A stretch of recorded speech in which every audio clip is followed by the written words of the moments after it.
Le reportage qui suit interpelle. Une jeune femme de la région d'Étampouy, près de Moucron, ne se sent pas bien.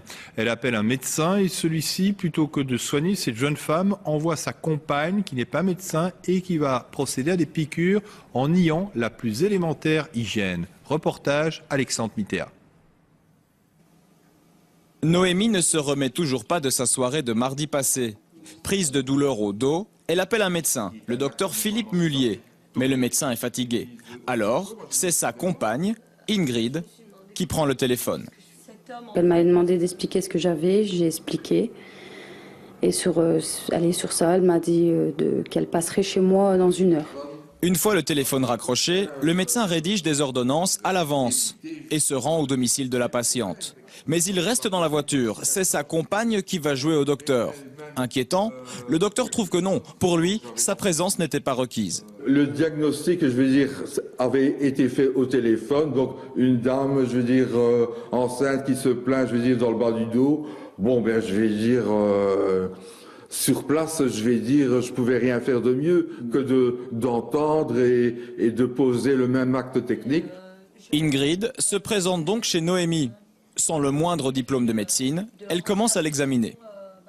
Il m'a bien expliqué tout ce que je devais faire, comment piquer, comment prendre la seringue. Je veux dire, il m'a bien tout expliqué parce que lui-même n'était pas capable de le faire parce qu'il était trop fatigué. Comme je vais dire, elle n'est pas, je vais dire, du métier, qu'elle n'a pas de diplôme, je vais dire, ça peut, je vais dire, étonner plus d'un, mais je vais dire...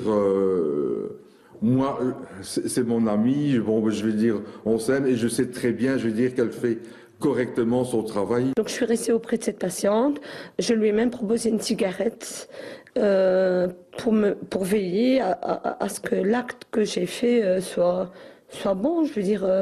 L'infirmière en herbe administre ensuite un antidouleur avec une seringue. Mais la douleur persiste. Alors, Ingrid décide de faire une 2e piqûre. Elle dit donc on va refaire une 2e piqûre. Et après, elle cherchait après sa piqûre dans son sac, elle ne l'a pas trouvée. Donc elle a demandé à mon copain d'aller récupérer celle-là qui était dans la poubelle. La seringue. Ouais, donc c'est ce qu'il lui a fait. Pour le médecin, c'est certes un peu étrange, mais pas dangereux. C'est ça le problème, c'est qui a troublé, je veux dire, la personne, c'est qu'on a jeté la seringue. Et puis qu'on en a fait une 2e, qu'on a repris la seringue de la poubelle. Mais je vais dire, ma copine a désinfecté parce qu'elle avait encore plusieurs tampons d'alcool et elle a pris une nouvelle aiguille intramusculaire. Donc il n'y a aucun danger, je vais dire, pour la personne. Forte de son expérience, la copine du docteur est d'ailleurs convaincue que sa patiente va bien. J'ai trouvé que cette personne était bien, même le lendemain, on l'a vue à l'Intermarché de Moucron, elle était vraiment bien. La patiente va bien après être passée aux urgences.